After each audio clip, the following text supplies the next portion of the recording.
Well, good morning, Kelowna, Penticton, and Victoria. Here we are with another Saturday morning garden show. Ken and I are all hyped up for today, and we've got lots of sales going on. We're going to talk about that. We've got, and your calls, of course, that's very important to us. But the first thing we do every Saturday morning is our tips and plants of the week. You betcha.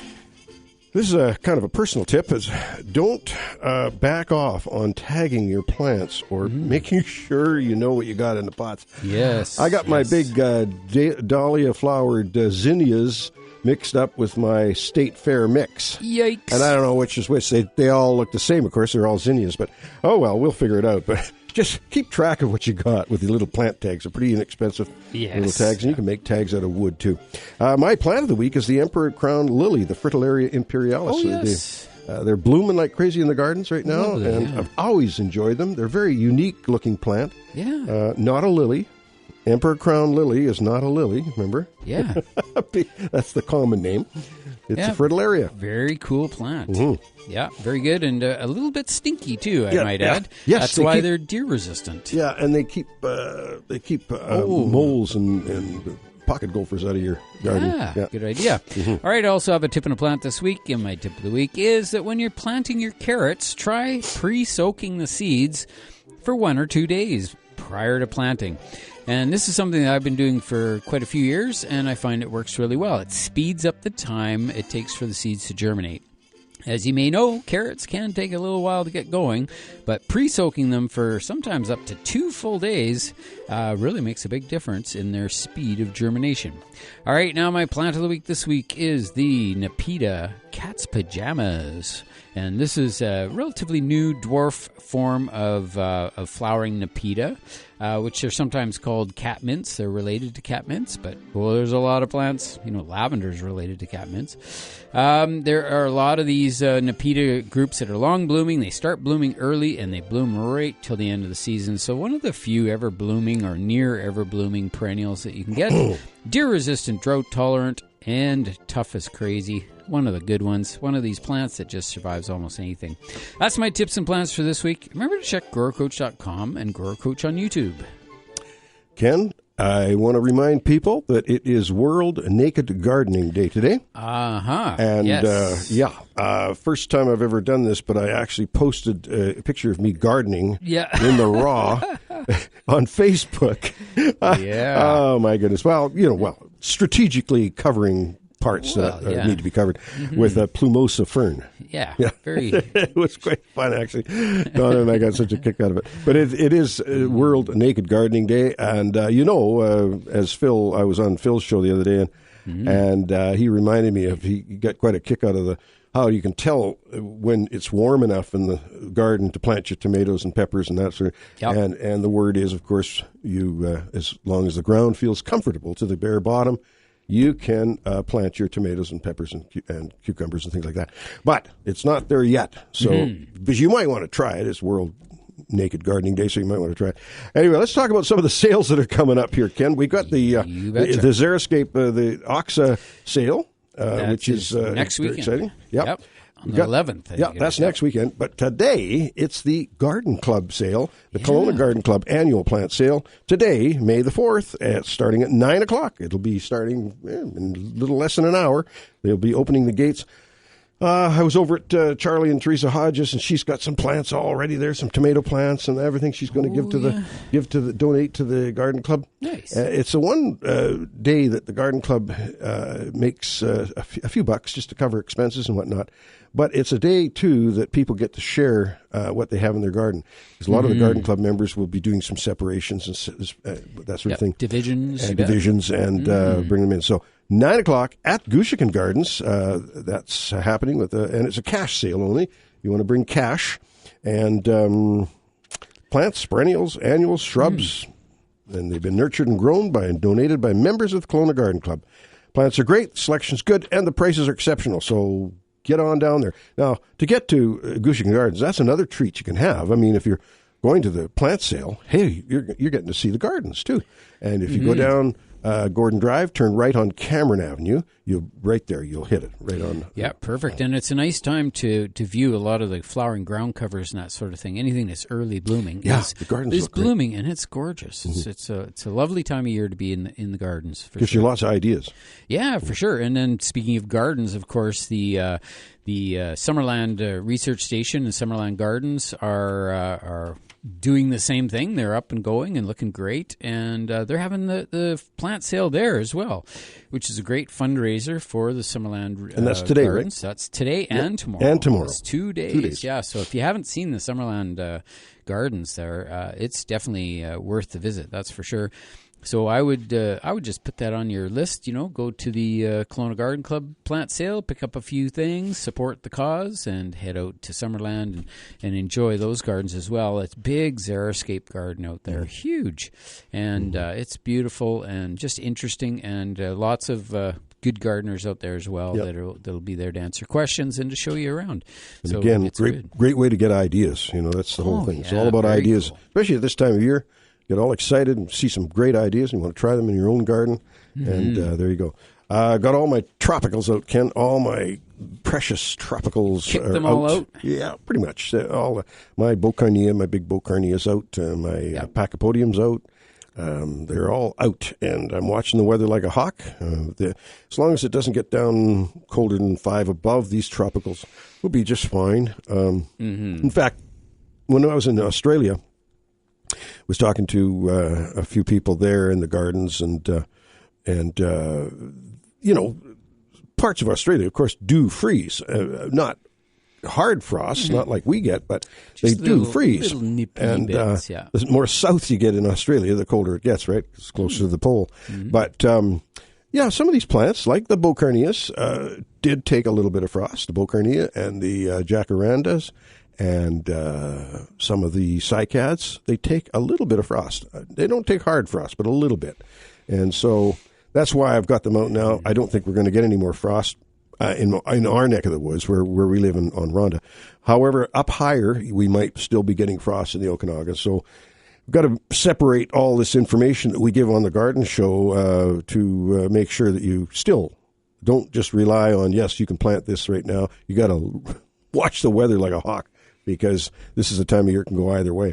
Once we get into that 24th of May time, it's a little different story. Yeah, absolutely. Keep watching the forecasts, as always. That's the key, as you say, and it's the nighttime temperatures that count at this time of year, because the days are fine. It's just those nights. And so all the work we go into preparing these plants and protecting them over winter, or getting them going early, or purchasing them early, all the things we do, we don't want it wasted just due to a quick change in the temperature. So keep a good close eye on the nights, and we're getting close. We're getting close already, which we're just the very beginning of May. But I would just keep our eyes peeled. I think maybe by next weekend, they're saying it could be quite a bit warmer than this weekend. Ken? We'll have Sigrid Kendricks phoning in at about quarter after, just after the break. But right now, and that's from the OXA folks, and right now we have Linda from the Garden Club phoning in. Linda, we've already started talking about that wonderful sale you're having. Yeah. I know, that's wonderful, and I'm down here right now. And we've got some fabulous things that have come in from our members. We've got several people who are dahlia breeders, and a wide selection of dahlias. We've got vegetables, edibles, we've got succulents, we've got, as a matter of fact, one of the, in terms of houseplants, we've even got quite a few houseplants, because a dear person who belongs to our club is moving to a smaller facility, and she has nurtured and looked after her plants just beautifully. We've got some of those. We've got woodland anemones. We've got geraniums. We've got rosebud geraniums. Just a wide variety of things. It's hostas, of course, all different colors. It's just like having your finger in the cookie jar. You bet. Well, it's exciting, isn't it? We've been doing this for quite a while now, and what a wonderful venue you have for the sale. Yes, it is at the gardens. It's just Gushigan Gardens. So it's 1060 Cameron Avenue. Mm-hmm. We start at 9, and we've already got a lineup. Mm-hmm. But no, it's a beautiful venue. We really love this venue very much, and we're very fortunate to be able to use it. We're using it as well the end of June 29th, for our 100th anniversary flower show. That's going to be exciting. As well. Yeah, it is. And I'll be there. That is good, and you'll be entering, I hope. Yeah, oh yeah. I'm getting ready for it. I get very competitive, actually. And and I do enjoy the walkabout in the gardens, too, that I give to show the gardens off. Well, and that really is wonderful, because it gives the history of the area. And you know so much about the area, and so much about Elaine Cameron and her diary, of course, and the sunken garden. When you go into the sunken garden and give the story of that, it's a real bonus. Well, I love doing it. I grew up in the area, and it is a fun thing to do. Linda, we got to run, but look we will mention the show, the garden sale throughout the show this morning, and we will see you later. Yes. Thank you both. Take care, dear. Right. Thanks, Linda. Okay. Bye-bye now. Bye-bye. Now, we probably got Sigrid waiting for us on the line, because she's going to talk about the Oxa sale and just how important it is right now to be careful about how much water we use in our gardens. But we're going to take a short break. We'll be back with the Garden Show after this short break.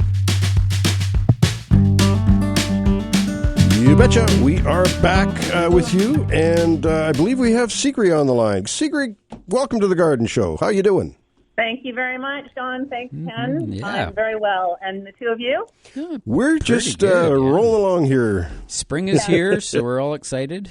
Yeah. Oh, yes. Fantastic. It's a busy time of year, that's for sure. Now, let's talk about the show. Let's talk about not the show, but the plant sale. That's a very exciting thing. Yes, we hold it every year. This year we have it, as many previous years, at 840 Old Vernon Road. Mm-hmm. That is where Wild Bloom Nursery is located. Mm-hmm. We have a members-only sale on Friday from 5 to 7.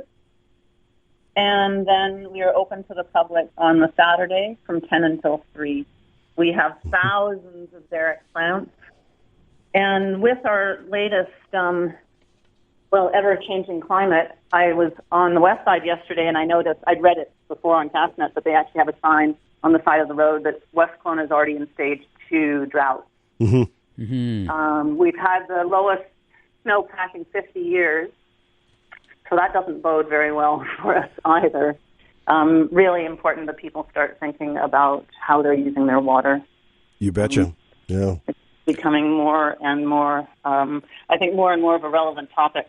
Well, they're even putting a cap on some of the farm usage, which is pretty new to me. I haven't heard that before.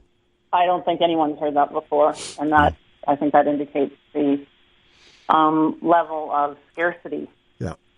But that's all quite doom and gloom. The other side of it is there are so many gorgeous xeriscape plants. You can have a garden that is water-wise, that is pollinator-friendly, beautiful, color from spring into late fall. And, we always say right plant, right place. And if your plant is happy, it likes the dry conditions, it won't need a lot of maintenance, you won't be suffering from pests and diseases and stuff like that. So it's really a no-brainer. Mm-hmm. Yeah, it really is. Now, I remember years ago, one of our employees, Gwen Steele, who is everybody's familiar with when it comes to Oxa, she said to me, this was back in about 1991. Yeah. She said, "Why don't we have an area where we can keep drought-tolerant plants?" And at the time, I kind of got it, but on the other hand, it wasn't that. I thought, okay, that's great. We'll have some drought-tolerant plants, a few echeverias and a few, that sort of thing. But no, it was the beginnings really of her career in dry gardening, and it's come a long way. It really has. Mm-hmm. Well, she started a movement, and I'd like to think that I'm continuing that. Mm-hmm. And from an aesthetic standpoint, you can have any sort of garden design with xeriscape plants. It's not xeroscape. That's right. It's not rocks and the odd yucca or cactus. Let's coming right from you, let me hear you say that it's not rockscaping, it's xeriscaping, and it's just same. It's gardening with less water. Simple as that. It's gardening with less water. Yeah. And there is a movement, too, to using more native plants. And we will have native plants at the sale. We have Josh with Zen Nursery there, as well as Joan with Wild Bloom. And we'll have master gardeners, all sorts of fun. So come on down. It is an exciting time. And just give us the times again that the sale's on. Yeah, so members are able to shop, and we'll have a little sort of members get-together thing from 5 until 7 on the Friday, and then Saturday 10 until 3. And again, that location is 840 Old Vernon Road. Perfect. Perfect. And that's coming up next weekend. Yes, it is. Yep. Very exciting. Well, we'll talk about it again next week. And maybe if you've got a minute, I know you'll be busy gal at that point in time, but you could just give us a quick shout to remind people that that's happening. I will give you a quick call next weekend. Thank you, dear. Perfect. Thanks, guys. Have a great weekend. Yep. Bye-bye. Take care. Bye-bye. Yeah, it's going to be fun. Yeah, I really have to emphasize that, because I get it all the time. I want to xeriscape my yard, because I want less work. Call the pavement companies. Yeah. Ken, it's gardening. It's not a panacea. It is gardening with less water. It's still gardening. Yeah. You still have to weed and do things like that. Of course, yeah. You still have to maintain your plants. You still have some to plants feed. that are happy and some that are sad, and it's a normal gardening routine. And it's just, I think that when we live in this dry climate like this, it's something where you have to garden gardens. A garden requires gardening. That's just the way it is. It doesn't matter what you've got. There's a lot of rockscapes out there that they don't really have a lot of opportunities to get in to change plants or to do the weeding is difficult because the weeds still grow in the rocks, but they root through and they'll root through the fabric underneath, and then it can be a challenge. So gardeners don't particularly like the landscape fabric thing, but when you're using rock, you pretty much need to keep your material separated. You have to separate the soil from the rock to keep it as clean as you can. However, over time, it still gets clogged up with soil, dust, dirt, leaves, that sort of thing, and periodically needs to be cleaned. I've witnessed that several times where people take all the rock off their landscape, wash it or blow it out, and then put it all back. And that happens every year in some properties, especially where the sand from like snow plowing and stuff ends up into the rocks, and they take all the rocks out, clean them, wash them, put them back on. So it's like, oh my God, I don't even want to scoop rocks. I like mulch. It's nice and light and fluffy. But it has to be composted mulch, not the bark mulch. Like bark is pretty and everything, but it does have that flammability that we're all concerned about as well. Whereas compost is not so much. Yeah. It's not that it's not burnable. It's just that it's composted. It doesn't burn like other types of materials. I was on with Phil. We were talking about the burnability of cedars and how the inside of the cedars get so brown and whatnot. And my friend from Peachland, Louis, pointed out, he gave me a call. He says, Don, you forgot to tell them that cedars are flammable anyway without the brown because they contain turpentine, and all that turpentine in those conifers is very flammable. So it's a matter of...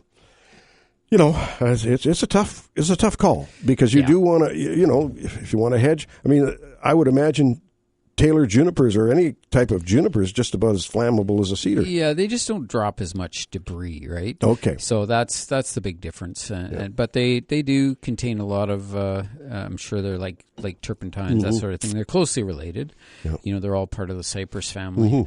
But I would say, that if cedars are fairly high on that list, and junipers would be down the list from cedars, but then deciduous plants are below those. Yeah. But even deciduous plants burn if you get them hot enough. So it just doesn't. It's not all that much you can do. Yeah. I mean, you just do the best you can, and we all hope and pray that it never comes about. And for all those that are affected by fires, it's just a sad situation. It's not as critical for folks that are in the middle of the city or whatever. I mean, you still have to be careful because heavens, one little cigarette butt or something thrown into a pyramid cedar hedge in the middle of summer when it's hot. And if it's windy, you'll watch out. The whole, everything it'll just go. Yeah. It'll go. So that's very important. But we're not as subject to the fire storms that happen. Yeah, and a lot of that is due to irrigation, really, because a lot of places are irrigated, and that's unfortunate that it's a catch-22, where if you irrigate more, you're less likely for things to burn, but on the other hand, you're using all that water that we need. And you've said it before about how we use potable drinking water. Yeah. It's been filtered or cleaned or whatever, treated so you could consume it, and then we're just spraying it all over everything to keep it alive. So it would be kind of interesting. I know, some communities, like in the Vernon area, not so much for the homeowners, but in some communities, they have the non-potable water that they use for irrigation. It's actually irrigation water, and it's different. Yeah. If you could set the clock back a number of years and be able to look ahead to now, they would probably have two systems. However, you have to be careful when you have two systems, because one of the systems is just for gardens. What if the water's not safe to drink and somebody drink it? Yeah. So it's like we used to have in the greenhouse. Yeah. We used to have fertilized water and we had non-fertilized water. Mm-hmm. And we had those taps marked very, very clearly as to what was the fertilized water. And now, that's the thing, is that with I think, there are a lot of communities around the world that use this recycled water, I guess that's sort of the term, but they have purple. Purple is the color. So you'll see all the sprinkler heads are purple, all the taps are purple, everything is purple. But that being said, does a 2-year-old or 3-year-old kid know that purple is the color? Or even if you have a tag on it that says "do not drink," you can't read it. Yeah, sounds like purple gas to me back in the day. Do you remember purple gas? We still have it. Yeah. Okay, there you go. They put in the boats. Yeah, there. And we're going in some people's vehicles. Voids your warranty, though, people. It voids your warranty. Yeah. We're going to take a short break. We will be back with the Garden Show after this short break. Well, Ken, it's always a pleasure going over, watching a hockey game over at Charlie and Teresa Hodges. Charlie's a real avid hockey fanatic, I guess, or aficionado, let's call him, not a fanatic. Not a fanatic. But also, when I was there, Teresa brought out some documents from, years ago. One of them is the Organic Gardening Club. Back in 1982, this is from the Organic Garden Club. And I remember this. They used to meet at the KSS school cafeteria on Richter and Harvey. That's where KSS used to be. And that's where they would meet. And they put out this newsletter every month, I guess, for March. This one's for March 1982. And, it's fascinating when you read old materials. Gardening really doesn't really change. It does evolve, but the basics don't change. No. And I'm going to talk to about another article or periodical that I got from the Hodges, and that is the British Columbia Orchardists, 1960, April 1960. And Ken, they're talking about SIR. They're talking about sterile insect release in 1960. So we're going to talk about awesome. We're going to talk thinking, about. if we could figure out a way to do this, that'd be awesome. Yeah, and so let's go there. But we've got some calls coming in, and we want to make sure we look after our callers. So we have Addie joining us. Good morning, Addie. Good morning, guys. How are you? Excellent, thanks. Good, thanks. Yeah. It is definitely time to put out the plants for the night, is it not? Like the tomatoes and all those. Well, not necessarily tomatoes. You got to watch that weather. Like Ken uses the 10 degrees Celsius at night for tomatoes and cucumbers and peppers and eggplant and the heat lovers, right? 10 degrees. And it's kind of hovering around there. In my yard it is. So I've got lots of plants out. I've got all my geraniums out. My zinnias are out. My coleus is out. A lot of my tropicals are out. My boccarnias, all that different. It's really soil temperature, right? It's soil temperature when it comes to tomatoes. Now, they're not going to die, Addie. They won't die. But what happens is that they shiver. And a farmer, even when the weather's quite warm like it is right now coming up, they do not plant until 24th of May. At least. And the 1st of June. 1st of June for some folks, they said they don't get ahead by planting early. Mm-hmm. Really? early. Yep. So I've been hardening mine off for the past 2 weeks, and I thought it was time for them to go out. But Well, you know what? What you're saying is stuff like I can put my king tut out, plant it, and plant my morning glories and all the different succulents that I've got. Just watch the weather, Addie, because you live up a little bit higher, and there's a chance of frost there. Just keep watching that weather forecast, okay? Okay, so what about Brugmansia? Brugmansia? That can go out, eh? Yeah, I'm kicking mine out this weekend, but I still keep it up close to the house where it's protected just in case, because they're not going to want to. They're not going to be wanting to get too chilled either. They are definitely tropical. Addie, we've got a full switchboard here. We're going. Thanks, Addie. Have a good day. Thank you, dear. Bye. Okay. Bye now. And we've got Alan calling in from Oyama. Hey, Alan. Hey, good morning. Good morning. I'm a farmer and a gardener, and I have a little water wisdom that I'd hope to share. It's about conservation. Mm-hmm. And I know it's really important that in the summertime that we've got to survive the heat droughts and things like that, but I'm not sure that people realize how much of a reservoir the soil can be for holding moisture, particularly for plants that have deep roots. Mm-hmm.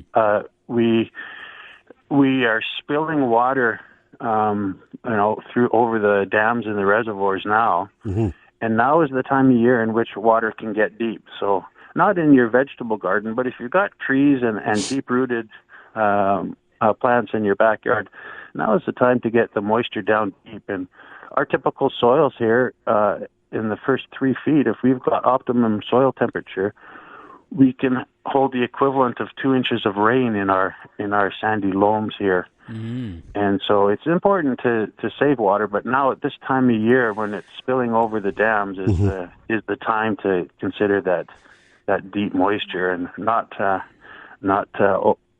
hit the water in the middle of summer when we're all panicking about the heat. But good also, advice, cover the surface. Don't leave it bare soil. If you can put anything on the surface, any kind of surface mulch will reduce evaporation and help hold moisture. So there's tons of products available here in the Okanagan. We have, many of the different, Glen Grows and Ogle Grows that are available, and a couple of inches goes a long way to holding moisture in the ground. So all these things are factors. But you're right. If you can just water a bit deeper into the earth, it will hold for much longer than these very light waterings. Yep. Charge the soil. Alan, that's good advice. We appreciate it. Absolutely. Yeah, we can't keep up. We can only irrigate the rate at which it evaporates in the middle of summer. This is the time of year when at least it has a chance to go down deep. You got it. Yep. Thank you, sir. Have a great day. Okay, you too. Thanks, Take Alan. care. Take care. Bye-bye. And we have Wendy joining us. Good morning, Wendy. Hi, guys. Hey. I was just hearing you talk about the irrigation and how things have changed. And they're irrigating with fertilized water, like effluent. And I was thinking, when I was a kid, we had a beef farm. We raised cattle. And so in doing so, we created this huge pile of BS, right? So it sat there in a big pile until spring, when Dad would put it in his manure spreader and drag that around the fields to fertilize. And that was how we did it back then. Of course, that's quite a few years ago now. But, things have changed, right? Like things, I don't know if anybody still does that, but that was a routine practice when I was a kid. So I think it is. Yeah, it's and the thing with the effluent is, like in the Vernon area, that's part of that program. Yes, is it's partially treated water, but it's not fully treated. So that's where it does have a certain nutrient value, you could say. As does BS. There you go. There you Wendy, thank you so much for the call. Appreciate it. Bye, guys. Take care. Bye-bye. Bye. And we have from Victoria, LJ from Victoria. Good morning. Hello. Hello. We can hear you just barely. Is this LJ? Good morning. It is LJ. How are you? Hey, we're well, thanks. Nice to have you on. Yeah. Thank you. So I have a question about my butterfly bush. It was about 25, 30 feet tall, and then in January we got a really harsh snow, and it just got really cold.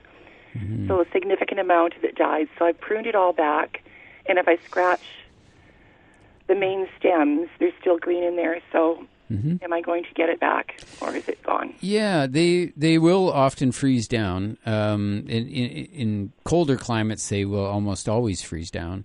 And so they can actually shoot right from the base, like literally right from where they enter into the earth. Okay. So it's always worth just letting it go, and they need heat to initiate growth. So we haven't really had any warmth really yet. So if we just wait, I would wait right into the end of May and before I made any major decisions.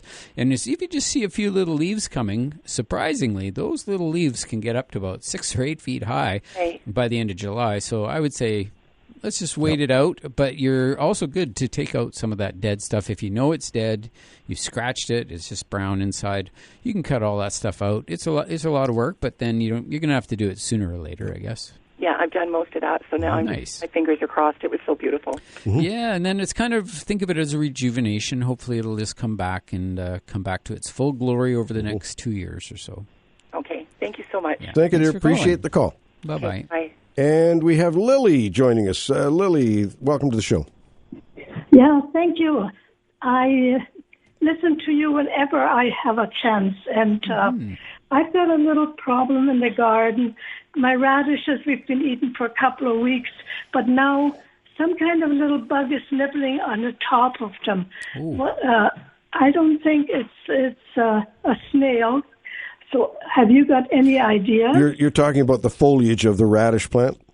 No, the radish itself. Oh, the radish itself, chewing on the top there. Yeah, I get the same thing. I thought of maybe wireworm. What do you think? Sow bugs. Sow bugs at my do that? house, it's sow bugs. I have these little pill bugs, that roll up when you... They gnaw anything that's sticking out of the ground, and sometimes they'll even just eat it right down into the ground. They're really getting aggressive. I think a good bet for that would be diatomaceous earth. Absolutely. Diatomaceous earth. If you go into the garden center and ask them for some diatomaceous earth. Okay. And it's a powder, and it's tiny diatoms, the prehistoric organisms, fossilized insects or whatever it is down there at the bottom of the sea. And they dig them out, and they're like tiny razor blades, and they cut the body of the bug up. Yeah, but I see. Non-toxic. I did have wireworms, but we tried to eliminate them, and I haven't found any when we turned over the soil this spring. But I did see a little, like a flea running around. That wouldn't be doing the chewing. No. But try, even if it's a little stab in the dark, try some of that diatomaceous earth, and that should stop it. Oh, yeah. That'll Okay. Okay. Okay. And, Don, did you get those geranium? I did. Was that was you that gave me that gift? I got them rooting. Oh, good. Yeah. Good. Because mine is about 6 feet tall now. I've got 2 of them, and I had just about 100 blooms on one of them. Oh, isn't that right? So this is one of the old varieties that are quite tall. Yeah. Oh, nice. Looking forward to it. I'm going to make a tree out of mine. Yeah. Thank you for doing such a good job. Oh, thank you, Lily. I'm off now to the sale. There you go. Awesome. Take care. Okay, dear. Thanks, Lily. Bye-bye. Bye-bye now. Bye. Now, we're going to take a short break. We've got Dan Bruce on the line waiting to talk to us this morning, give us his words of wisdom, and we're going to do that when we come back after this short break. Here we are back with you on a beautiful Saturday morning. What a time of year it is. We're just going crazy here in the gardens, and we have Dan Bruce joining us. Good morning, Dan. Good morning. Morning, Dan. Well, later this morning, and not too much later, I'm off to Fintry because today is the cleanup day. Oh. Volunteers are showing up, sweeping, cleaning, dusting, putting stuff back in place, because the 12th is Mother's Day, and that is the spring fair. The second Sunday in May is Mother's Day. The first Saturday in May is World Naked Gardening Day, and that's today. So I hope you're observing it, Dan. We could be observing it. It does not mean to say that we're participating. There you go. Mm-hmm. Oh boy. Anyway, that's a great event that happens at Fintry every year. We're The Mother's Day event is the premier event at Fintry, and what a beautiful spot it is. Maybe just give a little bit of the history of the Fintry mansion. Many of our listeners will have been told about this before, but yes, 1908, 1909, James Dunwaters came across from Scotland as the guest of the Governor-General of Canada. And he fell in love with the place, as so many people do, and bought up a piece of property and created the Fintry Estate, which was a mixed farm with all the bells and whistles. There was cattle, there were sheep, there were horses, chickens, possibly some turkeys, we're not sure about that, and vegetables and fruit, all laid out on the Fintry Delta. Interesting. And that was over 100 years ago. Now the site is a provincial park, and is also a part of the regional district system. The regional district are partners in supporting Fintry. They also own some real estate in the park. And it has been preserved, largely intact. There are a couple of buildings that are no longer extant, but it has survived all the years since it was first created. It wasn't all done in one day, of course. In 1924 was the year in which they built the octagonal dairy barn. That was 24. That was 1924. So, yes, you've got it. In June of this year, we will be celebrating the 100th anniversary of that unique building. It is the last multi-sided barn in the province. And it's been restored to its original state, right? Well, it's been conserved to the best of our ability. Wasn't much restoration needed because it didn't deteriorate. Yeah. Well, that barn was built 2 years after my father landed in Kelowna in 1922.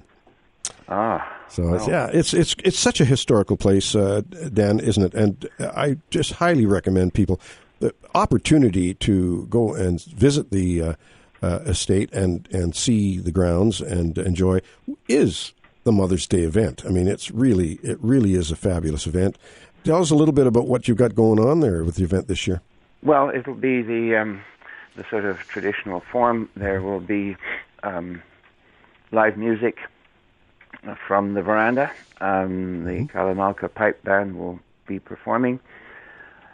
A number of vendors, crafts and handicrafts, produce, food, etc., vendors around the lawn, and the Northwest Side firefighters will be doing their ice cream sales. That's that's a guaranteed, a guaranteed favorite. And there will be tours of the Manor House. And that's really important to bring that up. The tours of the Manor House, you just got to get in there and see that beautiful old building. It's been largely refurnished, and of late we've had some acquisitions. A beautiful mid-19th century Davenport desk that originally came from Fintry. It's been in the hands of the Menzies family and has now been brought back. So that will be on show for the first time. Oh, wow. And there are a number of other items. But I recommend people to look at the website, fintry.ca. That's an easy one to remember. You bet. Yeah. And that will give you quite a lot of information. Yeah. So cleanup is today. Cleanup is today. The Mother's Day is obviously on the 12th. Yep. And all should be well. And it's an easy drive out the West Side Road.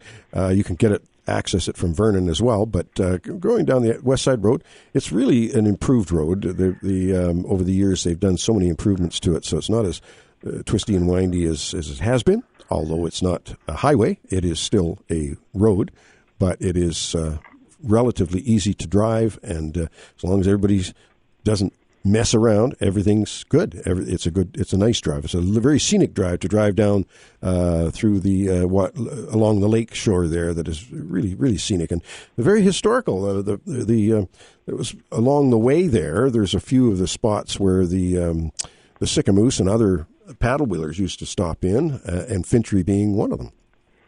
Well, that's certainly the case. The road has been worked on quite a lot. But I remember when I first started as curator there, which was 21 years ago. Wow.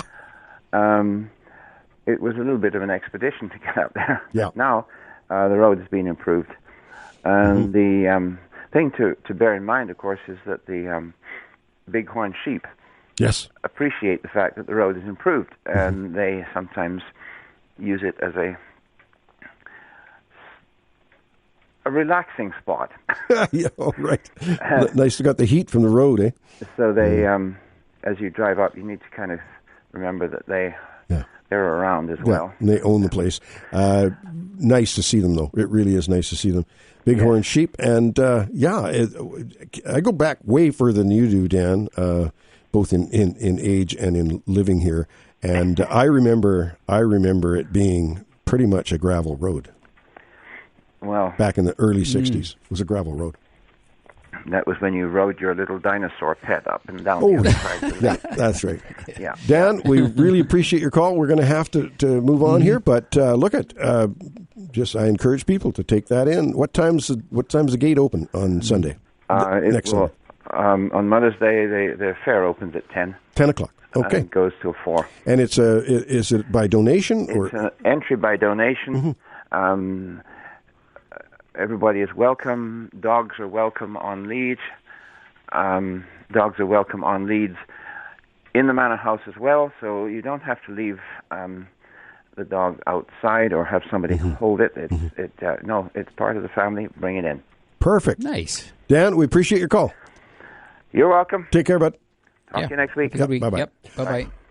Stan Bruce, the man of deep knowledge. And we will now look at taking a break. We're going to take that break. We do invite your calls, 250-862-2525 to get through to us locally here in the Okanagan. 1-888-780-4273 if you're calling in from out of town or anywhere online. We'll be back with The Garden Show after this short break. Well, welcome to the second half of The Garden Show. Today, it is a beautiful Saturday morning in Kelowna and elsewhere. It's just a great place to be at this time of year out in the garden. But we have calling in and joining us, Edwin from Kelowna. Good morning, Edwin. Good morning. I got a couple of questions here. I have a couple small fruit trees in the backyard. We had that cold snap, whenever that was, December or something, January this year. January, yeah. And the grapes are all, budding, and the apple tree budded, and the plum tree had blossoms on it. But I have a peach tree that's got leaves on it, but I haven't seen any blossoms yet. And you won't. Peaches suffered this year from that frost. Apricots suffered. Some plums, but not all plums. Cherries. The Japanese plums did suffer, but the cherries, Yeah, some of the pears even suffered, the flowering pear varieties. So, yeah, it was a brutal cold snap, just froze the bud. So even though the bud still produces leaves, the flowering part of it may or may not bloom, and even if it does bloom, it won't necessarily produce a fruit. Will it do it next year? Oh, yeah. Yeah, everything should go back to normal, assuming we don't get another one of those minus 30 cold snaps. Yeah, and it wasn't we've had minus 30 before, and it hasn't harmed the buds if it comes on at the right time. But we had a mild winter all the way through, And so right through in the middle of January, the trees, we've said this before on the show here, but the trees actually thought it was spring, and the sap started moving in them, and the buds started swelling, and then all of a sudden we get that terrible cold, and that's what did the buds in. Okay. Yeah. Well, the other two trees blossomed. They did just fine. Yeah. Good. So, okay. The other quick question is, right now, what could I or couldn't be planting in the garden right now? Like, what do you hold off on planting, like lettuce or tomatoes, or what can you put in right now? Lettuce, you can plant. You can plant cabbage, cauliflower, Brussels sprouts, lettuce, onions, all sorts of those things you can plant. The only things you want to back off and hold off a little bit on are the heat lovers that need that warm ground. And so tomatoes, peppers, eggplant. Basil is one very important one. Tomatoes will at least survive. Basil will not. No, it can't stand the cold. So but there's this whole group of vegetables. Like when it comes to vegetables, they're called literally like cold crops, right? And they often do. Like almost all of the brassica family, so all your cabbage family, and just like tons of lettuce and spinach and all your leafy vegetables, and many of your herbs are good to go except for basil. And anything in the garden that is like a shrub or a perennial is all good to go. Anything that normally lives outside, they love to freeze a bit at night. They're fine. So, there's lots of stuff you can put out. It's just stuff that's tropical or subtropical, like even our annuals that you would buy at a garden center. The majority of them are tropical, so they don't, you can harden them off and they might survive or they might not like it and they might not. What about pole beans and cucumbers? Pole beans can go in, cucumbers too early, and zucchinis too early. Yeah. Pole beans still a bit early, but by next week they should be good. Yeah. And then, of course, you can plant your radishes. I've had crop of radishes I've been eating now. So radishes and peas and that sort of thing can go in real early. Okay? Yeah. Well, thank you very much. Thank you, bud. Yeah, appreciate the call. Thanks for calling. Okay. And that's the thing, Don, we often talk about beginning of May is the time to harvest a lot of those early spring ones. If we can get out in March and get our lettuce and spinach and peas and all kinds of different plants in the garden early, then by now we're already harvesting a lot of them. Yeah. You bet. Chuck, good morning. Welcome to the Garden Show. Good morning, guys. Got just one question. Geraniums. How soon can you plant geraniums? You can put geraniums out now. Oh, good. Yeah. Geraniums I wanted are tough. to get them out into that. I'm not sure. No. Where are you located, Chuck? Oh, right here in Kelowna. Up high or? Yeah, up high. Well, I'm on the 9th floor of a condo. Oh, okay. There you are. You're way up there. No, you can get them out, and it's right close to the building. Yeah, geraniums. I've had my geraniums out for a month. Oh, my goodness. I'm getting them in the ground. Yep, you bet. Super. Thanks, guys. Thanks, Have Chuck. a good rest of the day. You too. Thanks for calling. Right, bye-bye. And we've got time to talk to Sandy. Good morning, Sandy. Hello. Hey, Sandy. I have had miniature roses since February in my little greenhouse. Mm-hmm. Is it time to put them out? Miniature roses? Yeah, yeah. Yep. I got some that are actually reblooming already. Mm-hmm. Oh, yeah. They can't wait to get in the ground. They'd rather be outside. They would much rather be outside. It's really great air circulation, bright light. That first integration, even from a greenhouse to outside, they have to get used to the sunlight a little bit. But, once they adapt, which only takes usually about 4 or 5 days, sort of that in and out thing, and then, then they're good to go. Do I have to in and out, or can I just put crates over them to... Oh, sure. You can add a little shade. Sure, you can. Yeah, that's actually a good idea. That's usually what I do with my tomatoes and peppers. I put crates over them for a while so it keeps the wind and the sun, till they get established. Like a milk crate sort of thing? Yeah. I got a whole bunch of ones that got cracks and stuff in them. Oh, that's great. I use them every year. Yeah, it still lets some light through, but it doesn't give you the full blast. Yeah. Dappled shade. And it keeps the quails off of them until they get big enough. Yeah. There you go. Awesome. All right. Now, what can you tell me about purple tomatoes? Oh, there's a number of them out there. Not red. Yeah, they're not red. I've messed around with some of those unique colored tomatoes, purple and dark blue, and that sort of thing. I think they're fascinating, but I don't I don't think the flavor's that good. And the ones that I've tried, I haven't had the flavor. They're different. I mean, it's like the black tomatoes. You can get some that are black. They're actually just a dark purple. And I just find them to be a different flavor. And so I've had some that were like cherry tomatoes that were almost black. And they would, it's funny, they would go to quite a black in color, and then they would turn a little bit purple, and then they would get this glint of yellow that would shine through, and that was when you knew they were at their peak of sweetness. But they still had a different flavor than the other tomatoes. And then I also had another one that was purple that was about like a size of a Roma tomato, sort of a small, regular sized tomato, and it was okay. It was different though. It didn't taste like the other tomatoes. Are they a low acid or a high acid? Oh, they can vary. I mean, some of them would be low acid. Some of them, you'd have to look. There are literally thousands of tomato varieties out in the market. Thousands. Yeah, and, I've never grown a purple one though. Well, this is the year. Give it a shot. Give it a shot. I have a bunch of the small plants already. I'm going to take some of them up to Fintry on Sunday and right on, and do them with my canning and stuff. And and give it the acid test. Check and see if they're just plants. No, I know. But once you get some production, do the acid test and let us know. Okay, thanks. Okay, dear. Awesome. Bye-bye. Thanks. Bye-bye now. Bye-bye. Appreciate the call. Yeah, so, tomatoes. I'm telling you, my cousin Ross McLeod is an avid tomato purchaser of weird and wonderful tomato plants. He gets them from that seed house in Ukraine, and this year he's going to give me some more. I have got some plants planted, Ken, that he believes are the ones that we were talking about last summer. Yeah. Hopefully they come true. If they do, let me know, because we should do some cuttings and try to get that thing multiplied. Yeah, for sure. That would be awesome.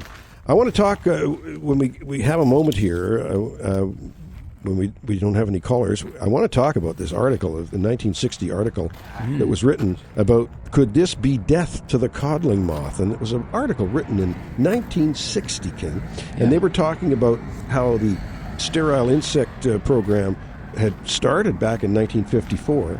And the SIR program didn't really kick into gear here until 1991. But they're talking about it as though it's reality back then. It's very possible that it was cheaper just to use pesticides. Because pesticides were super cheap, and that's probably what it was. But anyway, we'll talk more about that for sure. We have a very good friend joining us, Stuntman Steve. How are you doing? Good morning, gentlemen. How are you today? Hey, Steve. We're good. 100%, and nice to hear from you, buddy. Thank you. I just wanted to say the gardens we're in high gear. We added another bed, so now we have 4 nice big-sized beds in the backyard. We had a really incredible crop last year, and we always listen to your pointers. And my wife is I'm working today, but she's listening at home. And we made ourselves a little indoor nursery in our kitchen area. So we're nursing our plants, getting ready to probably put them in the tomatoes, zucchini, cucumbers, probably in the next 2 weeks. Does that sound right to you? Yes, a couple of weeks. Now, Steve, once you get into, the old proverb, the old methodology here is when the ground feels comfortable to the bare bottom, you can plant those plants. Okay, that sounds great. And it's World Naked Gardening Day today. I got to remind everybody.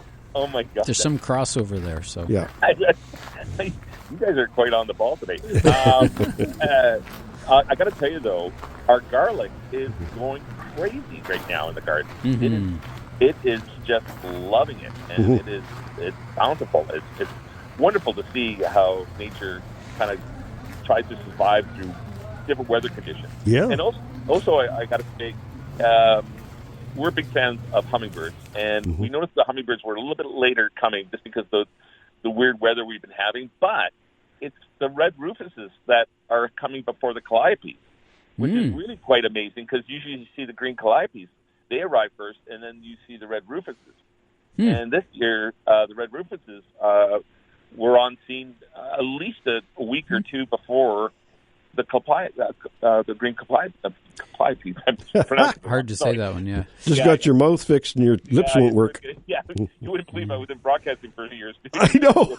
Well, they must have taken advantage of some sort of an early flight deal or something that they got to get up here to Canada. So maybe that's what it was. it's great because my mother-in-law just lives in our same neighborhood, Rose Valley, and she said the exact same thing. But one more thing I want to say, that lovely orchid that I keep in our bathroom, it's going on 9 years, and it is in full, I would say 11 blossoms blooming right now. Isn't that great? That's awesome. I just love that. I just love those plants to death, and I know it's, Don, it must be the shower. Well, the humidity, yeah. Would you think that would be, because also we have a very big window beside, so it's getting sunlight. But I think would you think it'd be the moisture in the bathroom? Ideal conditions for it, and the orchids, that Phalaenopsis and a lot of orchids live in these dappled shade areas in the forests and just hanging off bark and whatnot. So it's just loving it there, and this is great. We're going to have to run, Steve, but don't forget that invitation to pop by and have a look at my plant collection is still there anytime. Well, thank you, sir. Sorry for taking up so much of your time. No problem. Have a great day, guys. Yeah, you too. Yeah, thanks, Steve. Take care. Bye-bye.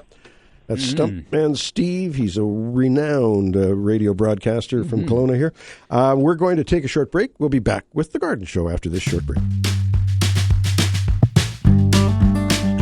Yes, give us a shout. It is gardening season, so if you've got a question, we'll try and answer it for you. This article is so intriguing to me. It says, could this be death to the codling moth? And they're talking about radiating. They tried some heat treatment on basically what the SIR treatment is called, the Sterile Insect Release Program. In a nutshell, they radiate the codling moths so they become sterile. Yep. Both the female and the males are sterile. They let them out, and if they meet up with a wild, unsterilized moth and they mate, nothing happens. Right. If they mate with each other, nothing happens. So they flood the area with these sterile moths. And they've been doing that now since 1991. And it has reduced our insecticide use to very, very low levels. It has created a world-renowned program that has been looked at all over the world. Because codling moth came here in about 1904 from England. Everything bad came from England. Came in 1904. And I think the dandelions and the starlings came from England. But anyway, back then, I have an article in a magazine back then, and they said, no problem. We have some really good insecticides coming down the pipe that will take care of this darn codling moth. It starts with a D and ends with a DT? Yeah, TT, DDT. It's, that was one of them. There's many others, too, that were pretty powerful stuff.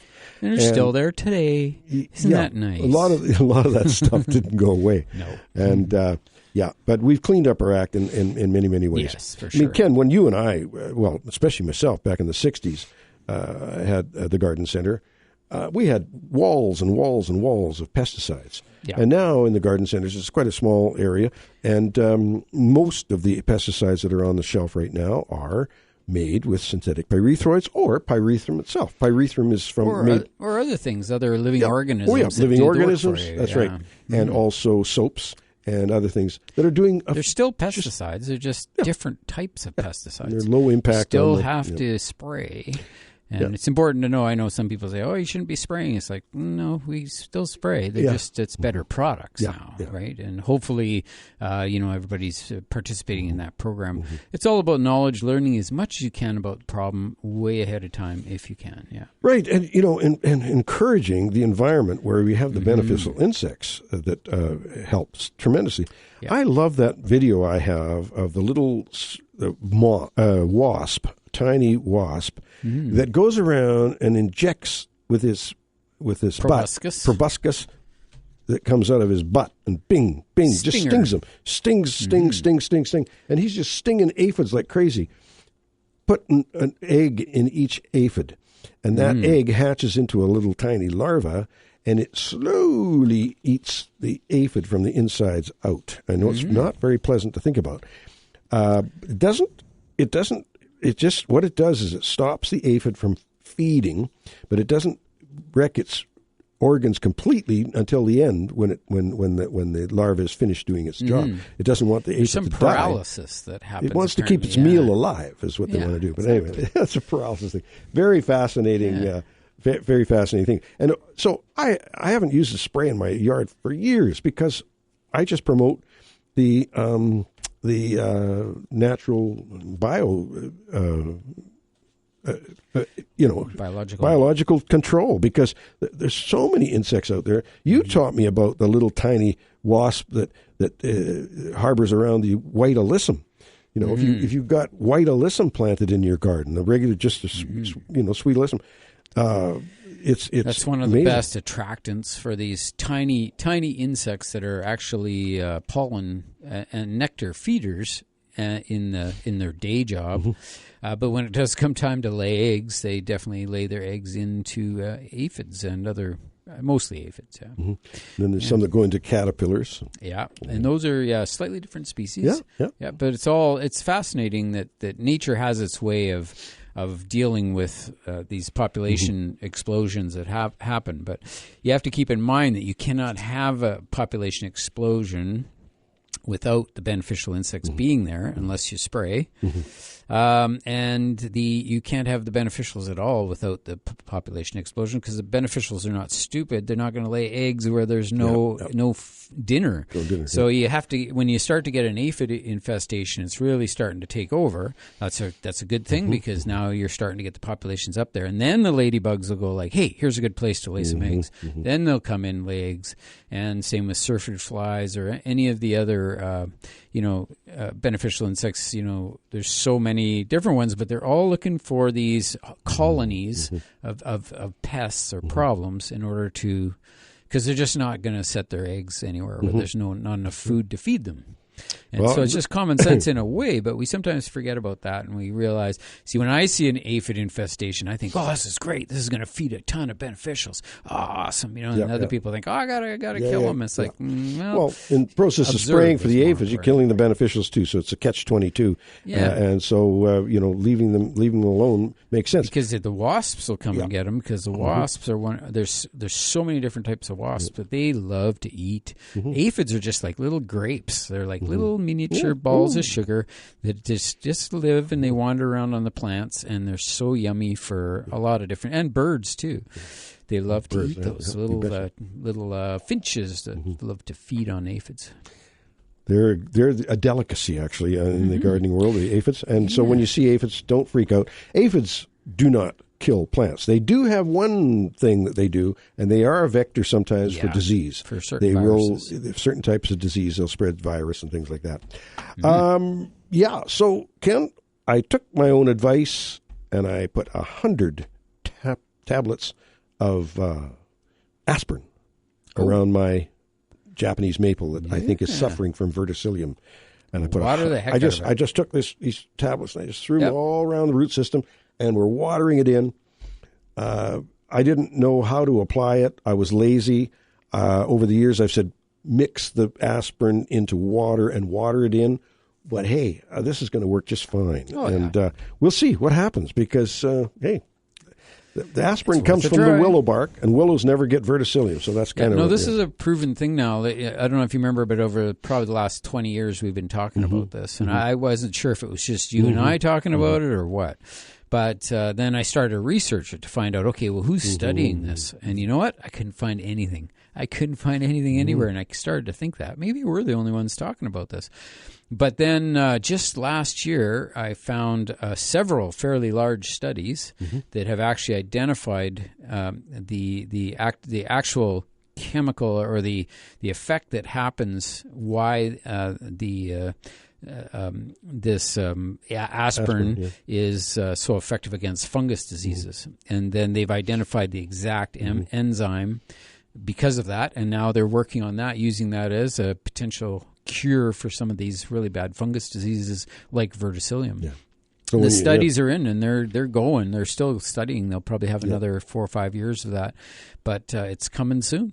The key thing, of course, is to get things early when you first see the signs of it. Because, we're going to take a short break here. We will be back for another half hour of the show. Give us a call, 250-862-2525 to get through to Ken and I.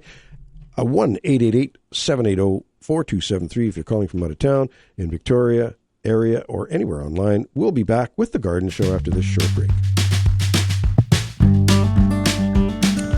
And we're back with you for the final half hour here, and we have Larry joining us. Good morning, Larry. Hello, Larry.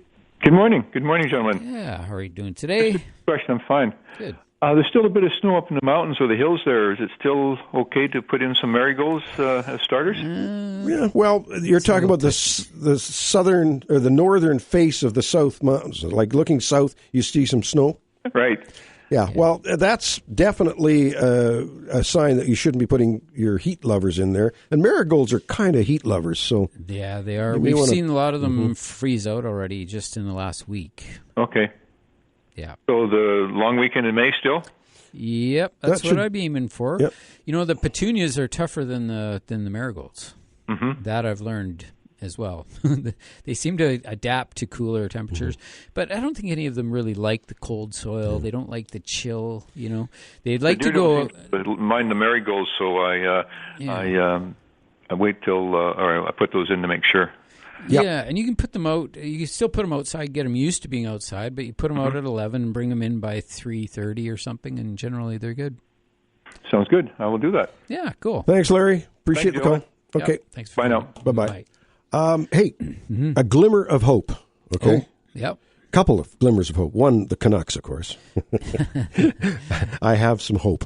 They're through this first series, and now they got to play Edmonton. It's too bad they do. They're applying, the two Canadian teams to eliminate themselves. Yeah, it's just nothing like the American market to, that's where all the money is. Is that going to happen all the time?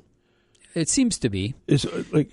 I guess it does happen. Is that normal? I haven't really looked at the mechanics. To me, it's just a sad. The logistics. No, scenario, I'd rather. But it is the way it goes. I mean, that's the way it is. But it's just that somebody has to win the Western Division. Yeah, and conference, the Western Conference. Obviously, all the money is in the American teams. So two things they want. Ideally, every single series to go 7 games. That would be ideal. Make extra money.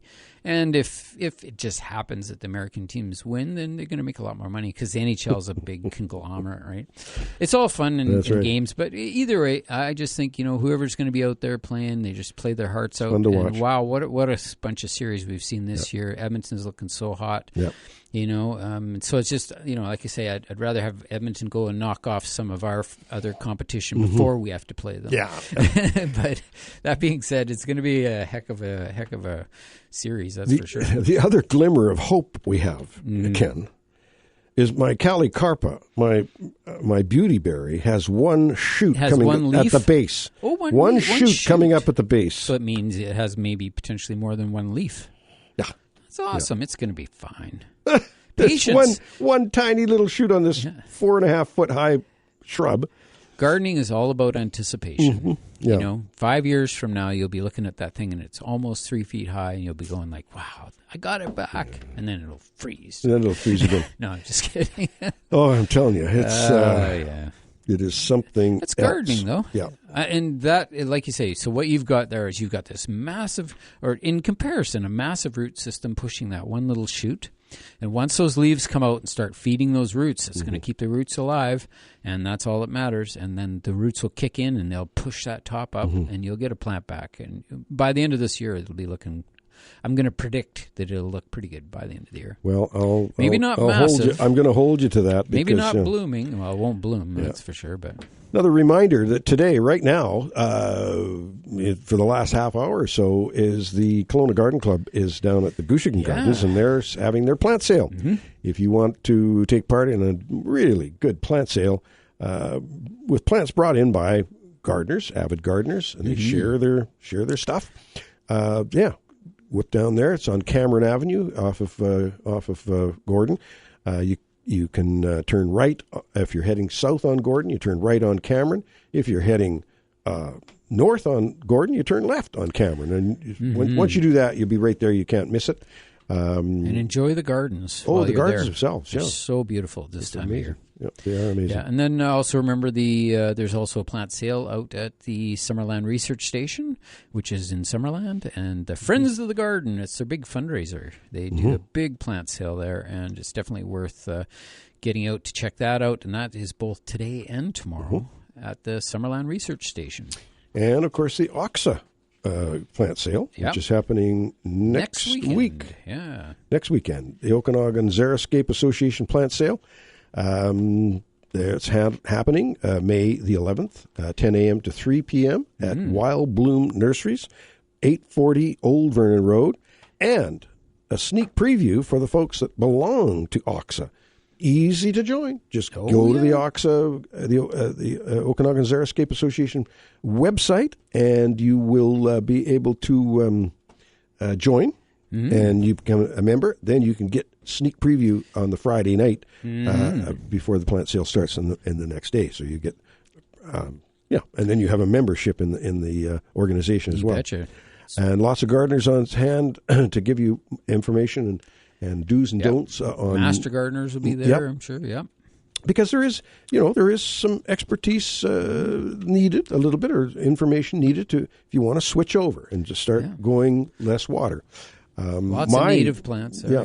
My whole thing is right now is I can't see myself ever having an entire yard that is a xeriscape, but I can certainly see areas.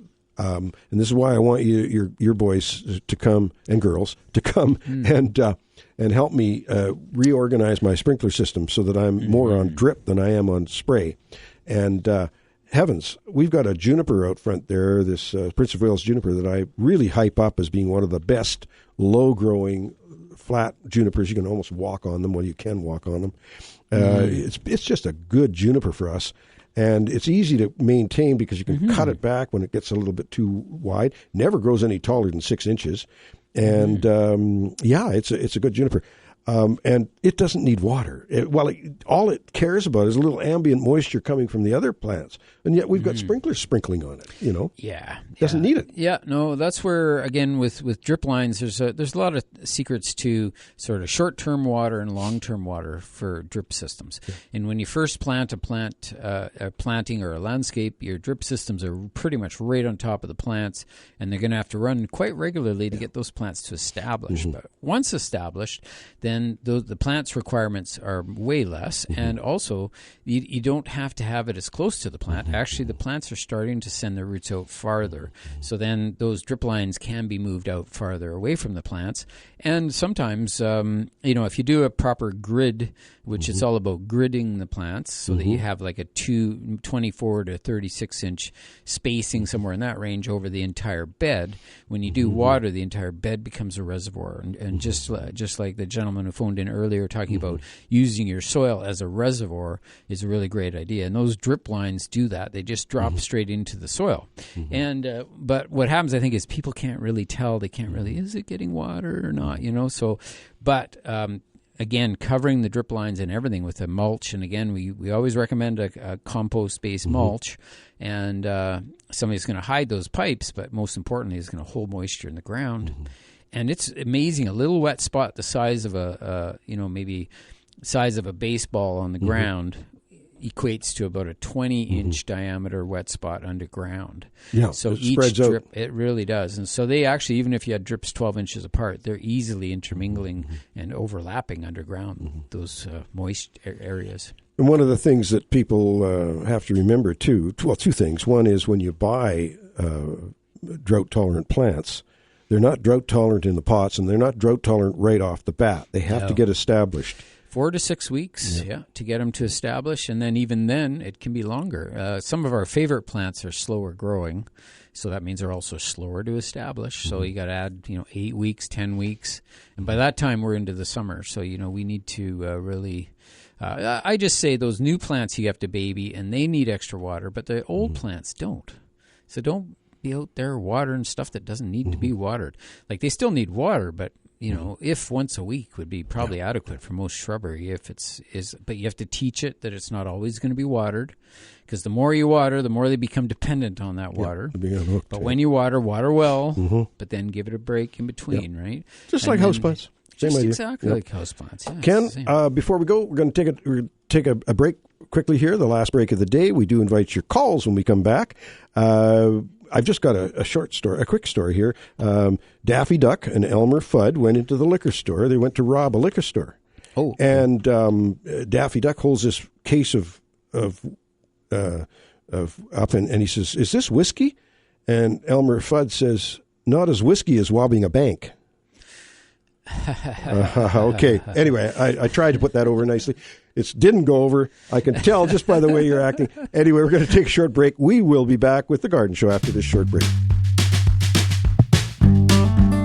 Well, we're back with the final portion of The Garden Show, and we have a gentleman phoning in right now. I believe it's our friend Louis from Peachland. Louis, welcome to The Garden Show.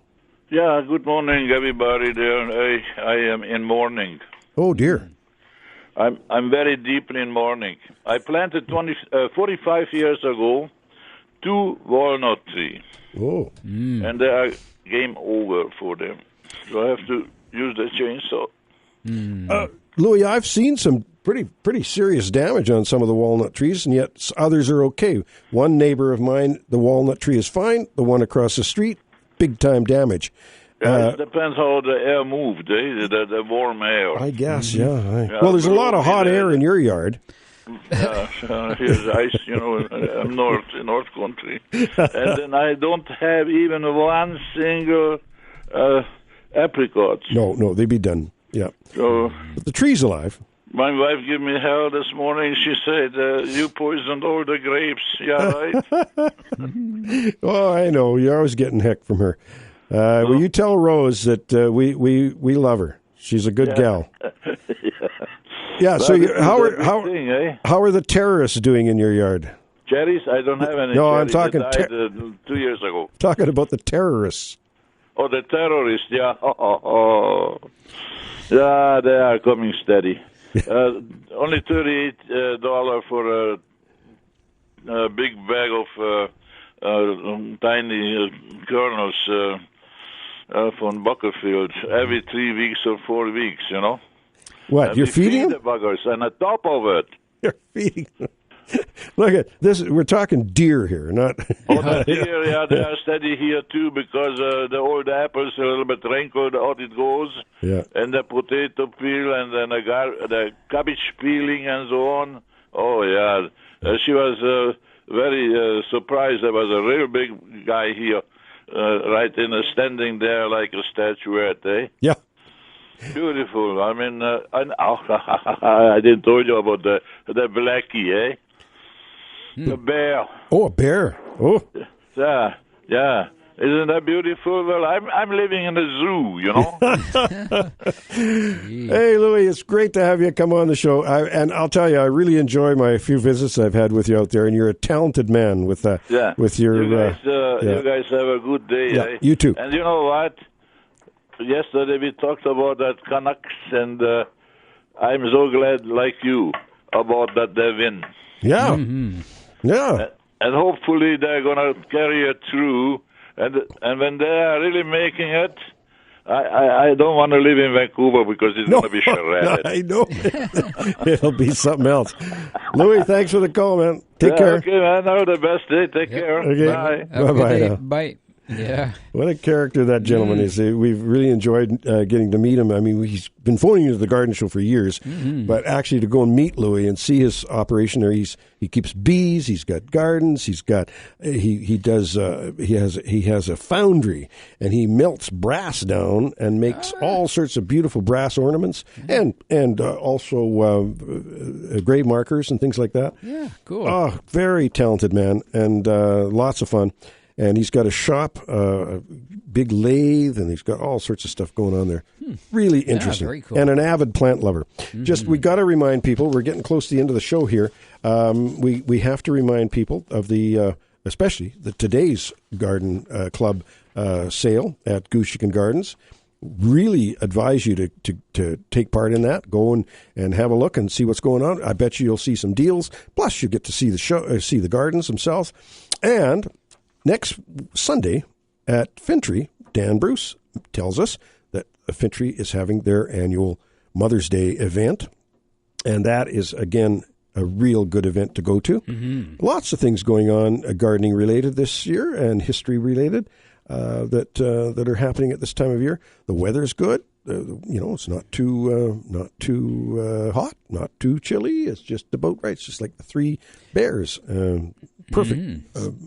bear weather. And Louis got bears in his yard there, so that's really something. Yeah. So, Ken, what have you, in your garden, you are just about ready to you've got mostly raised beds. I really was impressed with your garden, what you're doing there. And you have the covers on there to stop insects from coming in, flying insects from coming in, laying eggs, insects that cause problems such as radish and onion maggots, carrot rust flies. Yep. Leaf miners. Leaf miners is the one that really bugs me, like with spinach and also anything where you'll get the moths that come in and lay eggs, and you get the loopers, the little caterpillars and that. So you don't get any of that. Nothing that comes from flying insects. Then what you do is use the diatomaceous earth, which we were talking about earlier on the show, to manage all your crawling insects. And my tendency is to give the plants a shot, whether they need it or not, and before the problems show up. And so particularly my peas, because my peas are about 4 or 5 inches high right now, and I'm worried about the cutworms coming, because cutworms will come and chomp everything off. So, a good dose of that diatomaceous earth dust, is definitely the way to go. And it'll keep any crawling insect off. And Ken, how often do you have to apply it? When it gets wet, is it still good? It's not as good when it gets wet, and then, of course, it washes off quite easily and literally becomes soil. So, it's much less effective, I think, after it gets wet. So you reapply probably, depending on how often you're irrigating, and when it's newly planted stuff, you have to water it quite regularly. So, I would say you want to water it thoroughly, let it dry, apply it, and then next time you come back to water thoroughly, and then apply it. Also, I am trying to get my drip lines right close to the plants that need the water, so I don't have to water with a hose, because, again, the drip line will drop the water right into the soil rather than spraying it onto the plant, which, again, preserves my diatomaceous earth. Now, we're not getting rain here like you would say in Victoria, or coastal regions. So that's the difference there, too. You can imagine that it's very difficult to use diatomaceous earth in climates where it rains. We just haven't had, I think we had, 75 drops there last week. And then the week before, I think we had over 100 drops. Oh, and that was a big rain. Yeah. That was it since, beginning of March. So when using this diatomaceous earth, which we keep talking about, it's a very safe product to use and good for a lot of insects. When using that, the timing is very important. So like Ken was saying, if you're down the coast in Victoria or Vancouver area where there's more moisture, wait for that, because you do get some sunny days and some drier days. Wait for those dry days to apply it. Don't be applying it when it's pouring rain, or certainly not when it's about to rain. Yeah, and remember that often a lot of these insects that attack the plants do so at night. So applying it in the afternoon is a good time, and so that it's nice and dry and fluffy and powdery. And that does in the ants as well as pretty much anything. The earwigs, we have a lot of earwigs here. It's great for that, and anything that crawls, except for the slugs. But I don't think the slugs like it either, because they tend to. It doesn't so much affect them, but they just don't like running through anything that's dry. That's one of the reasons. Do they run or they slide? They're sort of I call it actually like a jogging sort of slime maneuver. I don't know. Anyway, I put down, that's where coffee grounds, sometimes people put coffee grounds down, and they find the slugs don't like to go through the coffee grounds. Well, it's because it sticks to them, right? They can't go through it. It'll just goo all up on them, and then they just have to get out of there. Yeah. So, it's that's just particularly slugs. But again, where it's raining all the time, that may not be a factor. It's quite different growing plants in a desert climate compared to a rainforest type climate. It's completely different. There you go. Ken, we're just about to start the tips and plants of the week. You betcha. And my tip of the week is a little bit on the personal side, because I've had an issue with this year and other years. Don't back off on tagging your plants. Even if one of the best tags to make, if you want plant tags, Venetian blinds. If you can get a hold of some old Venetian blinds, some white Venetian blinds in particular, you can write on very nicely, even with pencil, and it doesn't go away. My friend Dwayne Amundrud from Golden showed me that trick, and it's great. Mm-hmm. Tag, so you know what you got, because sometimes they look all the same, but they're different colors and whatnot. Don't back off on tagging. My plant of the week is the Emperor's Crown Lily, the Fritillaria imperialis, and it is a beauty. A little bit stinky, as Ken said. Yeah, keeps the deer away. Yeah. All right, I also have a tip on a plant, and my tip of the week is that when planting carrots, you might try pre-soaking the seeds. Sometimes you have to soak them at least for 24 hours, and sometimes I've even gone 48 hours on those seeds to make sure they're thoroughly soaked before I put them in the ground, and it greatly speeds up the germination time and gets them up and going. My plant of the week this week was the Nepeta, and the Nepeta cat's pajamas is one that I like to use. It just stays small, and it just blooms its heart out literally from about now until the fall, and so they're just a cool little plant. It stays small, drought-tolerant, deer-resistant, and blooms like mad, so it's a good one. Fully perennial. There you go. That's my tips and plants for this week. Remember to check growercoach.com and Grower Coach on YouTube. Ken, thank you. And Ken and I had the privilege of watching one of the talks that Dr. Alex Shigo put on a few years ago. Since passed away, but I'm telling you, he was the father of modern arboriculture, and he wrote a book called Tree Pithy Points, and every week I give a little bit of something out of that. This week, it's never interrupt a person who's telling a story. There you go. Oh, good advice. See you next week with more of The Garden Show.